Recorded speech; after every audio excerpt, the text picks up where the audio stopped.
Hello and good morning.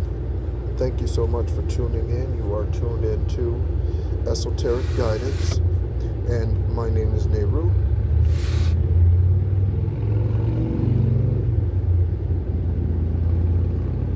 Let's get this party started with that motorcycle rev and whatever that was flying overhead, right? So happy Saturday to you. I hope you are doing well. I am feeling fantastic, doing fantastic. That starts with a feeling. I got several downloads, but I'll save those for a collective reading. Other than I will share the song download for the day, or at least this one that I received. And it is by Trisha Yearwood. And so, Soul Tribe Collective, thank you so much for tuning in. So you might be connected to someone whose name is Trisha, Patricia. Excuse me. I have a cousin who is the niece of my great-grandmother, whose name is Patricia, but we call her Trisha. Growing up, everyone called her Trisha. Okay? So Trisha Yearwood, and the song is I'm Gonna Marry That Boy. Okay? And it's a country song, of course. So there might be something about this year. Okay? Alexa, what is the year of wood? The year 2024 is the year of wood. In the Chinese zodiac, each year is associated with a specific element, and the year 2024 is categorized as the year of the wood. This means that those born in 2024 will be considered children of wood and will be associated with the characteristics and traits related to wood. Wow. Again, I don't make shit up on this. I don't make shit up in general, but come on now. That right there. Is there any better start to the day than that type of confirmation? Is there any better start to the day? Alexa, what time is it? The time is 7:17 a.m.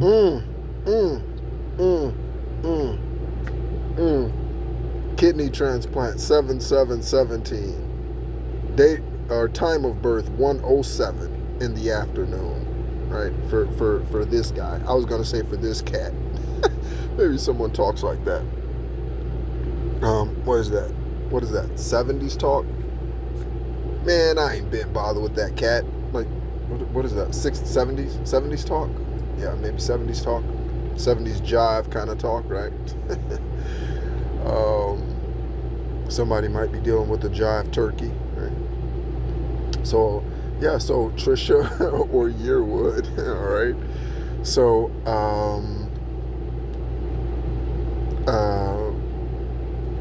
so the song goes, or at least the chorus goes, she's in love with that boy. She's in love with that boy. And even if they have to run away, she's gonna marry that boy someday. Okay? And then part of the song goes into how the father thinks that the boy that she's going to marry someday, even if she has to run away or separate herself from the family, that she's going to do that. But the father thinks that this guy, this boy that she's going to run away with, that she's in love with, is dumb, okay, and doesn't measure up, okay, but she's in love with him, okay. So there's something about following your intuition. There's something about perhaps separating from our families. I know for divine masculines, just like divine feminines, it's a mirroring again, and that's part of the duality. Just like we all have masculine and feminine energies, and the devil and the angel on the shoulder, and the yin and yang, okay, the land and water, okay? The meat and the vegetable. There's a duality to it all, and so there might be something about the need again to separate yourself from those naysayers who are trying to keep you from, and it may not be a marriage, or it may not be someone that you're in love with, it might be an occupation. Again, I often use the example of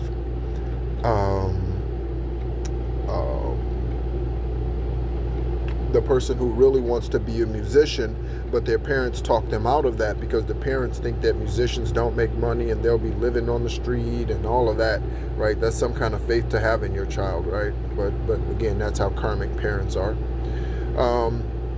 And so they talk them into being a lawyer or a doctor or a pharmacist or something that makes that's going to make a good amount of money. You need to set up for retirement, which yes, you do. You do need to set things aside. You need to pay yourself a tenth. You need to tithe to yourself, okay? But that begins with living your authentic life. You can't tithe to yourself truthfully in any other way, certainly not monetarily, if you're not living your truest authentic life. You're tithing to yourself through an occupation that you do not even love, you're not passionate about, you dread every day, you would much rather be doing something else. And I'm not talking about just one day of being upset. I'm talking about regular days, several days a week you come home, right? These jobs have caused you stress. They cause you to pick up your drinking, pick up more smoking, whatever it is, right? Bring your burdens home to your family, and so it runs into your family situation, and so now you're having to deal with that. Whatever it is, okay?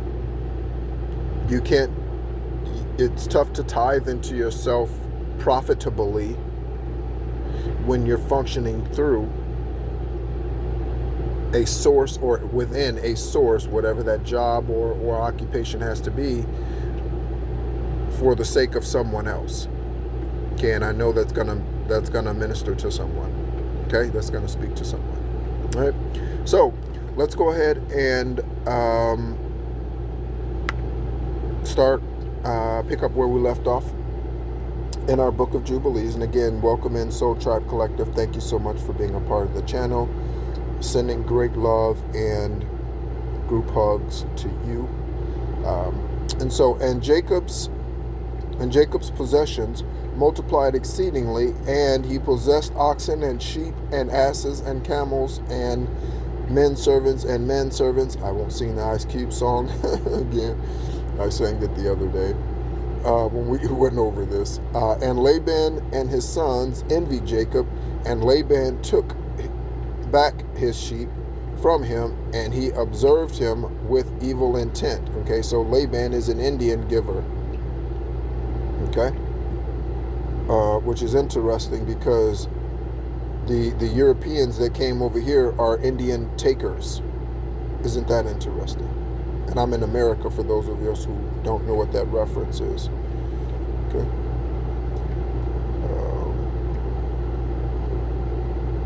Jacob's flight with his family, his covenant with Laban. I wonder, it says flight. That's interesting. I wonder if that's interesting. Okay. So, and it came to pass when Rachel had borne Joseph that Laban went to shear his sheep, for they were distant from him a 3 days' journey. And Jacob saw that Laban was going to shear his sheep, and Jacob called Leah and Rachel and spake kindly unto them that they should come to him to the land of Canaan.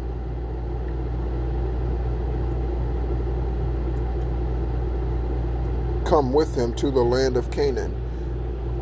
For he told them how he had seen everything in a dream, even all that he had spoken unto him, that he should, that he should return to his father's house. And they said, to every place whither thou goest, we will go with thee. And Jacob blessed the God of Isaac and his father. By the way, Jacob spent 14 years with Laban, I think, maybe a little more. Because again, traditionally back then, for every wife that you wanted from the family, you had to spend 7 years with that family, tending to their cattle, their sheep, and their land, helping them around with crops and all that sort of thing for 7 years. Okay. So Laban originally tricked Jacob and sent Leah in instead, because Leah was the eldest and Rachel was younger, and the tradition was you do not send the younger before you send the older. Okay. And so so he had to stay there additional 7 years for Rachel, because Laban is an ass. All right. Okay. And they said, to every place you go, we will go. And Jacob blessed the God of Isaac his father, and the God of Abraham his father's father. And he arose and mounted his wives and his children, and took all the possessions. They had several children at this point, so loaded all the donkeys and all that stuff up with their equipment, horses and what have you, and took all the possessions and crossed the river and came to the land of Gilead. And Jacob hid his intention from Laban and told him not. And in the 7th year of the 4th week, Jacob turned his face toward Gilead in the 1st month of the 21st thereof. And Laban pursued, I'm still thinking about the year of the wood, and that's this year. That is just, and it was 7/17. I mean, you want to talk about a marked date? You want to talk about being in alignment? You want to talk about, yeah. I just came in from my walk, by the way. One butterfly. But I sat for the majority of the walk. I actually sat on a park bench, and just enjoyed the sunlight as it was coming up over the mountains. Okay. And Laban spake to Jacob. Excuse me, I think I skipped. And the Lord did not suffer him to injure Jacob. Wait a minute, did I skip something? On the 1st thereof, and Laban pursued after him, and overtook Jacob in the mountain of Gilead in the 3rd month, on the 13th thereof. And the Lord did not suffer him to injure Jacob, for he appeared to him in a dream by... Wow. That is a recent confirmation thing with the yawning. That was not the nose itching, yes. The sneezing, yes. Heart shock, or not heart chakra bumps. There might be something about a heart chakra bump. Upgrade or like something that makes your heart leap. When something makes your heart leap, it's surprising. Okay, whether that surprise is good or bad, positive or negative, it's something, and generally it's a good thing, because that's an energetic thing when your heart leaps.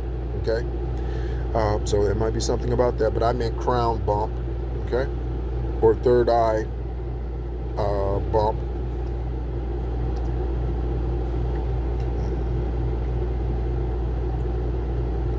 And on the 15th of those days,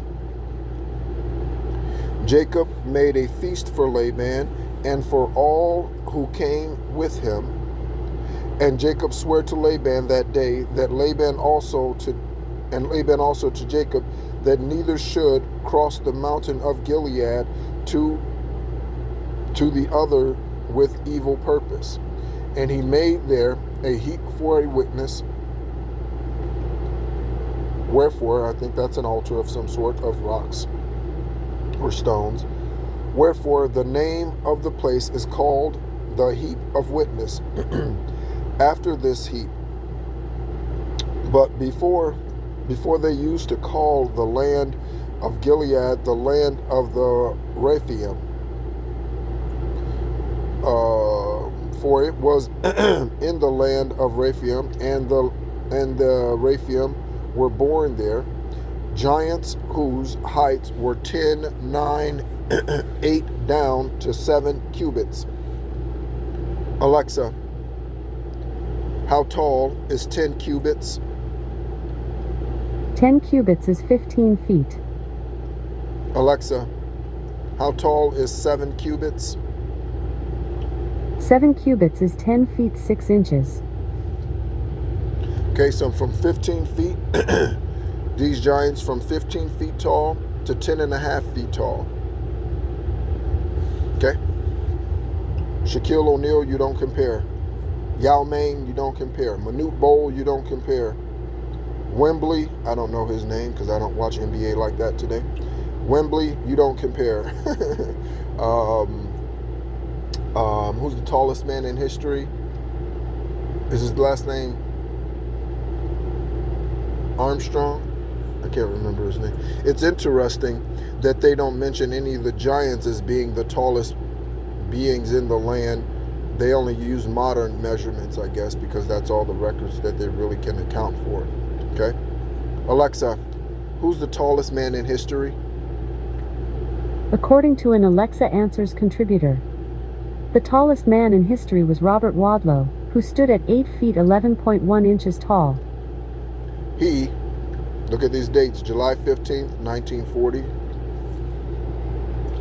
February 22nd, 222, 1918. Okay, so he didn't live a very long life because of whatever in his thyroid or whatever was causing him to. I'm not a medical doctor. I'm an unlicensed nephrologist because of my dialysis and kidney transplant journey, but that's unlicensed nephrologist. So he was a couple of feet shorter than the shortest of those giants. Imagine that.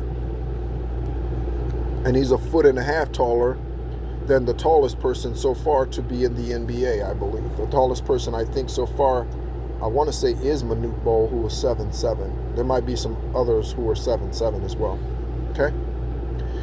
And their habitation was from the land of the children of Ammon to Mount Hermon, and the seats of their kingdom were Karnaim and Ashtaroth and Edrei and Misir and Beom. And the Lord destroyed them because of the evil of their deeds. I don't know why I'm getting Mercury retrograde's got me just every word stumbling. For they were very malignant, and the Amorites dwelt in their land. Stay at sea. Wicked and sinful, and there is no people today which hath wrought to the full all their sins, and they have no longer length of life on the earth. And Jacob sent away Laban, and he departed into Mesopotamia, the land of the east, and Jacob returned to the land of Gilead.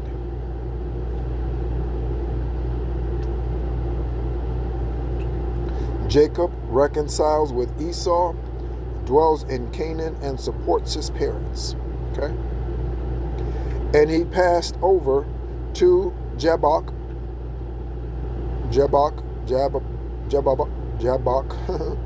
in the 9th month, on the 11th thereof, and on the day that Esau his brother came to him, and he was reconciled to him, and departed from unto the land of Seir. And but Jacob dwelt in tents. And in the first year of the 5th week, in this Jubilee, he crossed the Jordan and dwelt beyond the Jordan, and he pastured his sheep, and the sea of the heap, and Bethshan, and unto Dotham, and unto the forest, and unto Akrabim. And can you see that? Sorry, I think the phone was too low. Okay. And he sent his father Isaac of all his substance, clothing and food and meat and drink and milk and butter and cheese and some dates. Dates are very, very good for you. Okay. In fact, I need to go get some more. I get them from an Asian grocery store nearby. I need to go. I definitely need to go. That's a reminder. I don't know what the temperature is supposed to be today. Perhaps it'll be nice enough to go get there before, without sweating off 5 pounds. Alexa, what's the temperature? Right now, it's 85 degrees Fahrenheit. Today, expect a high of 97 degrees. Okay. Alexa, back. So there's some 9777. You saw that? Again, I pay attention to or at least I try to pay attention to, be so alert and so sensitive to the universe and to my esoteric guidance and spirit guides that I see everything. 20:55 on the clock as I say that, 20 minutes and 55 seconds. Okay? I try to pay attention to it all, catch it all. Okay? Orbs, anything, everything. Insects, whatever. And to his mother, Rebekah, also 4 times a year, between the times of the month, between the plowing and the reaping, and between autumn and the rain season, and between winter and spring, to the tower of Abraham. For Isaac had returned from the wall of the oath, and gone up to the tower of his father Abraham, and he dwelt there apart from his son Esau. For in the days when Jacob went to Mesopotamia, Esau took to himself a wife, Mahalath,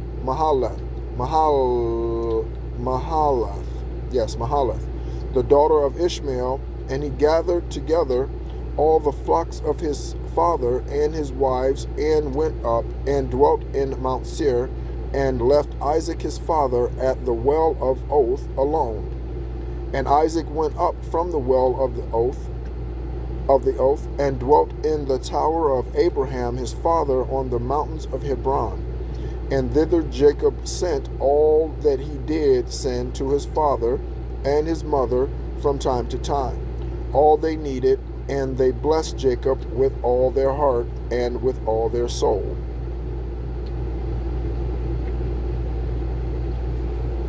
Okay.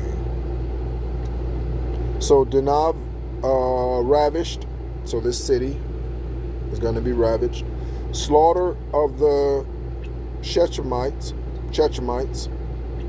laws against intermarriage between Israel and the heathen,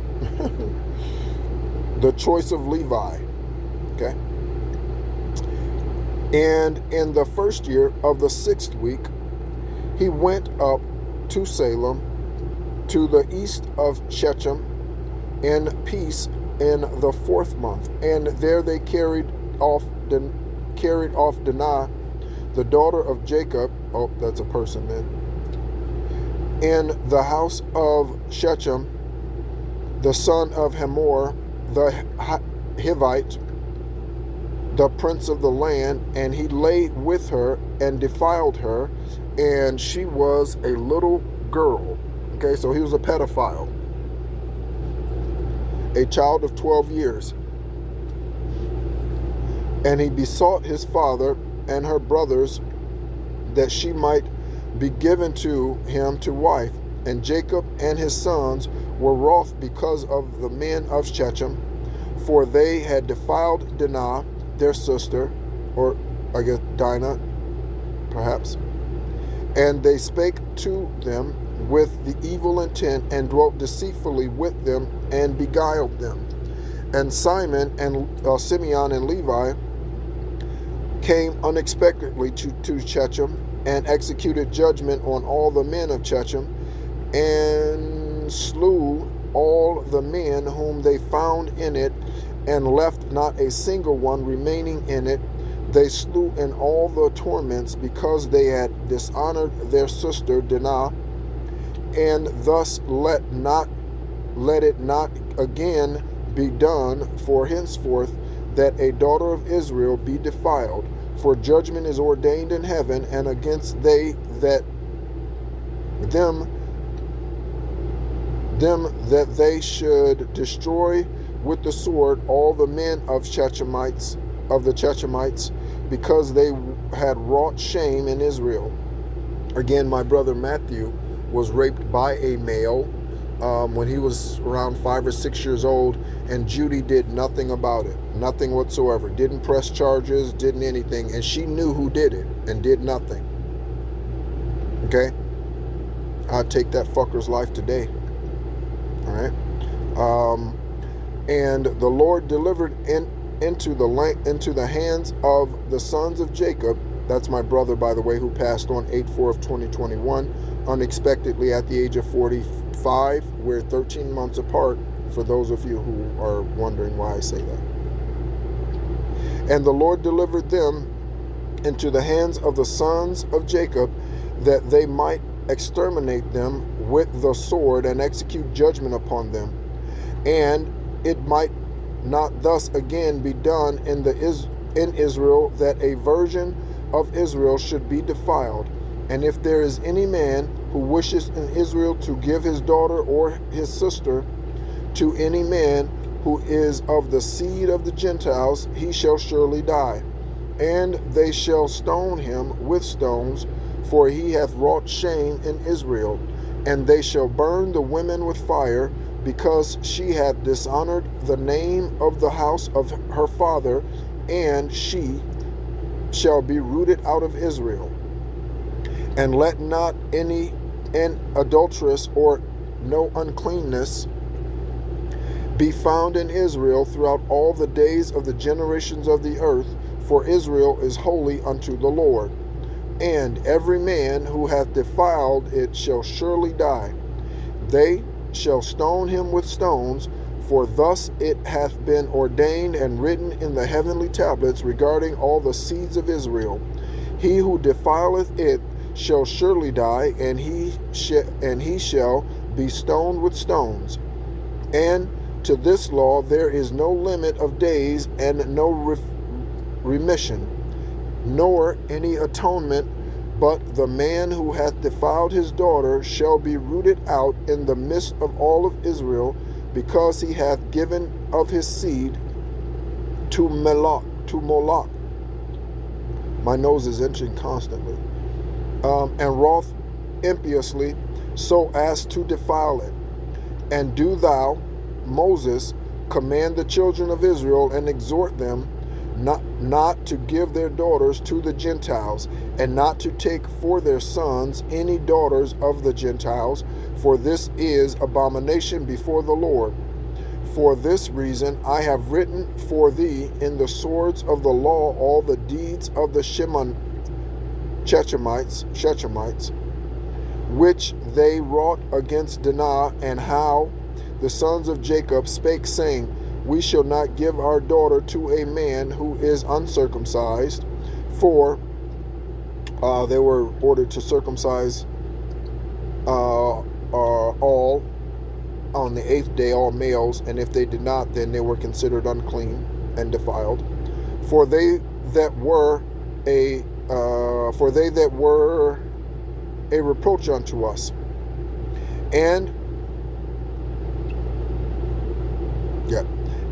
it is a reproach to Israel, to those who give and to those who take the daughters of the Gentiles, for this is unclean and abominable to Israel. And Israel will not be free from this uncleanness if it hath a wife of the daughters of the Gentiles, or hath given any of its daughters to a man who is of any of the Gentiles. For there will be plague upon plague, and curse upon curse, and every judgment. Sorry, I'm not really paying attention with the phone today. And every judgment and plague and curse will come upon him.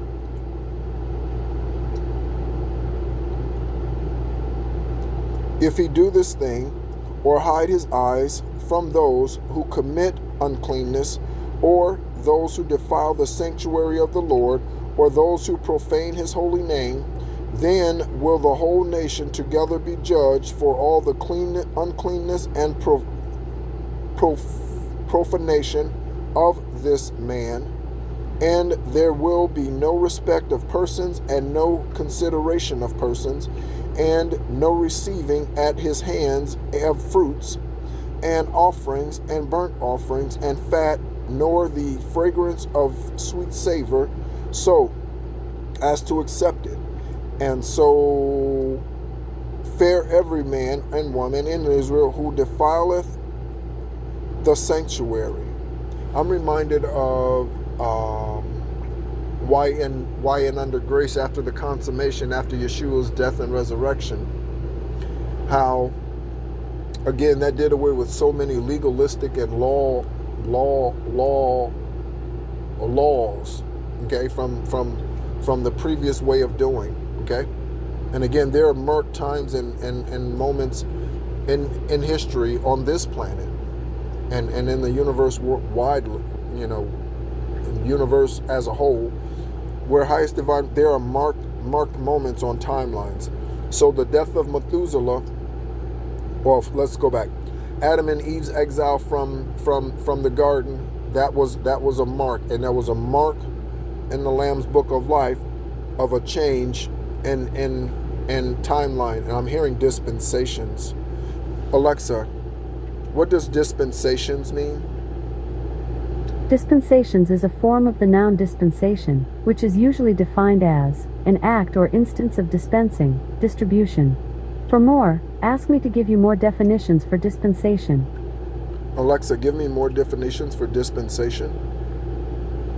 I have 8 more definitions for the noun dispensation. 1. Something that is distributed or given out. 2. A certain order, system, or arrangement, administration or management. 3. The divine ordering of the affairs of the world. 4. An appointment, arrangement, or favor, as by God. 5. The divine order of the affairs of the world. That's why I was getting dispensation. So there have been numerous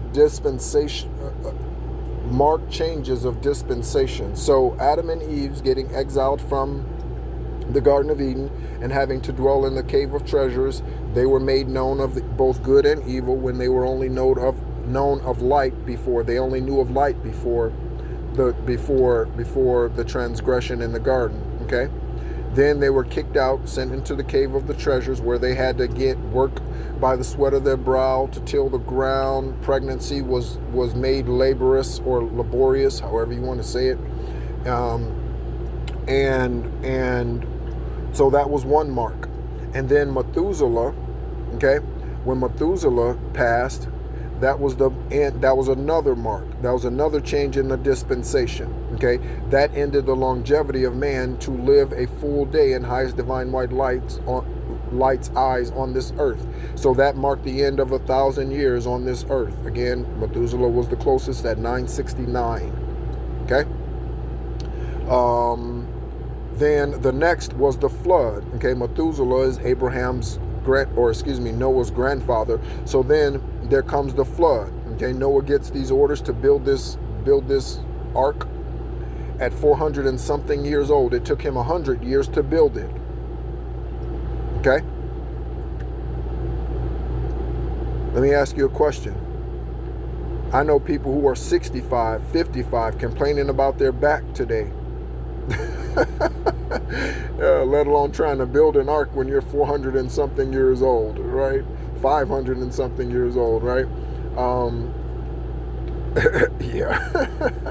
That just goes to show you the physical deterioration of man over time. So anyway, that was another change in the dispensation and order of the world. And then so the flood, and then Yeshua. Okay, so then after everything was all said and done, although there were many who were chosen during the law, prior to the consummation of Yeshua, okay, although there were many who were birthed, none of them measured up to be the one to clear the bloodline of the entire of all of man, because they all had some type of transgression. Okay, from Noah, falling out drunk and naked in the tent, to Abraham being a polygamist, to David sending Uriah off to war and sleeping with his wife. All of these, everyone had a transgression, and so they were not clean enough, they were not pure enough to be the consummation. So Yeshua had to be here. Okay? So that was the last dispensation. Okay? Thus far. Okay? For this reason, I have commanded thee, saying, testify this testimony of Israel to Israel. By the way, thank you, highest divine white light, for that. Yeah, for giving me the right words to say, and explaining that.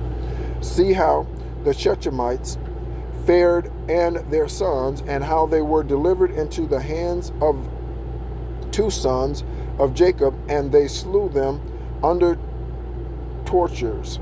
And it was reckoned unto them for righteousness, and it is written down to them for righteousness. And the seed of Levi was chosen for the priesthood, and to be Levites.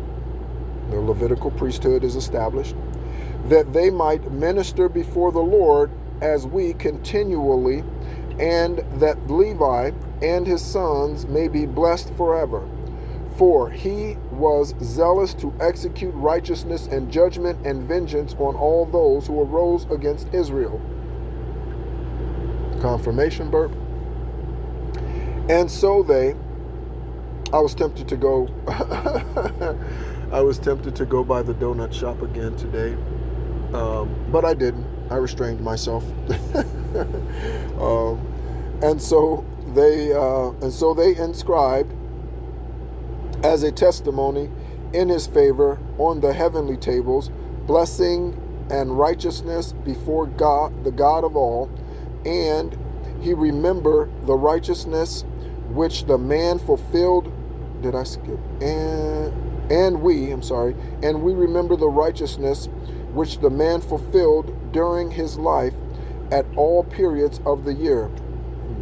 I'm getting the energy of my cousin, my eldest cousin, whose name is Troy. I believe his middle name is Lee. Yeah, I'm almost certain that's correct. He passed in 2003 by his own hand, suicide because of depression, because of a relationship. His mother was told that her help was leaving her, but she disregarded that. She passed on 12/22 of 23 at the age of 69. So last year she passed, okay? Her name was Carolyn. And I don't know, I'm just feeling his energy right now. Troy. Okay? So there might be something about... Alexa, where's the city of Troy located? Archaeological site of Troy is located in Çanakkale province in Turkey. Okay, so there you go. Maybe there's something about Turkey. Maybe there's something about Troy. Maybe there's something about Lee.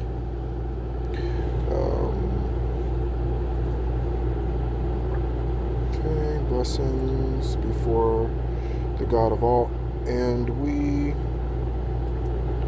which at all periods of the year until 1,000 generations, they will record it.